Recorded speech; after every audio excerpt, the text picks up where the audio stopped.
तुम्ही पाहत आहात MCN न्यूज मराठी। जनसुरक्षा विधेयक 2024 रद्द करण्याच्या मागणीसाठी नांदुरा तहसीलदार यांच्या मार्फत जिल्हाधिकारी कार्यालय बुलढाणा यांना 11 सप्टेंबर रोजी निवेदन सादर करून आंदोलन करण्यात आले। या आंदोलनात महाविकास आघाडीतील शिवसेना, उद्धव बाळासाहेब ठाकरे, काँग्रेस, राष्ट्रवादी काँग्रेस, शरद पवार गट या संघटनांचा सहभाग होता। आंदोलनात माजी आमदार राजेश एकड़े, भगवान धांडे, वसंतराव भोजने, पुरुषोत्तम झालटे, प्रशांत बापू देशमुख, आकाश वतपाळ, निलेश पाऊल झगडे, राजेश चांभारे यांच्यासह महाविकास आघाडीचे पदाधिकारी व कार्यकर्ते प्रामुख्याने उपस्थित होते। MCN न्यूज मराठी करिता विठ्ठल भातुरकर, नांदुरा। विरोधामध्ये निवेदन देण्यात येत आहे, आपण दिले तर मेन जो सुरक्षा कायदा आहे याच्याबद्दल आपलं काय मत राहणार? हा जो जनसुरक्षा विधेयक या सरकारनं आणलेलं आहे, हे विधेयक सर्वसामान्य जनतेच्या विरोधातलं असून लोकशाहीचा गळा घोटण्याचं काम या सरकारनं केलेलं आहे। विरोधात म्हणजे कसं?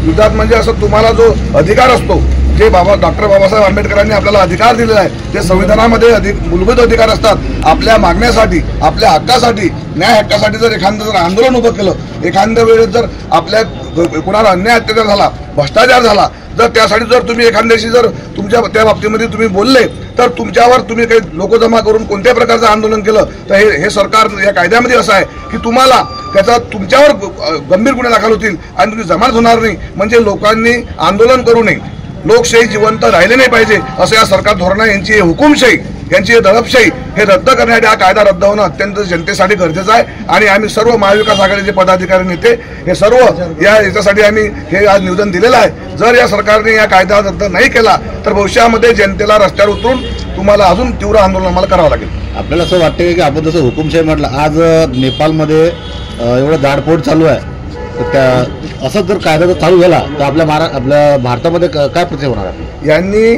भारतातली जनता सुज्ञ आहे। या जनता आजही भारतातील जनता संविधानाला मानते, लोकशाहीला मानते। त्यामुळे लोक कायदा हातात घेऊन नाही राहिला।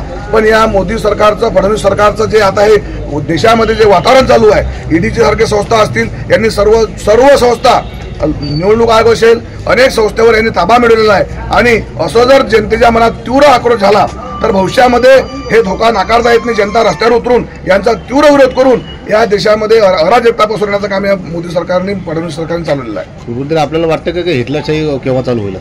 हिटलरशाहीचा जन्म उगम कधी होतो?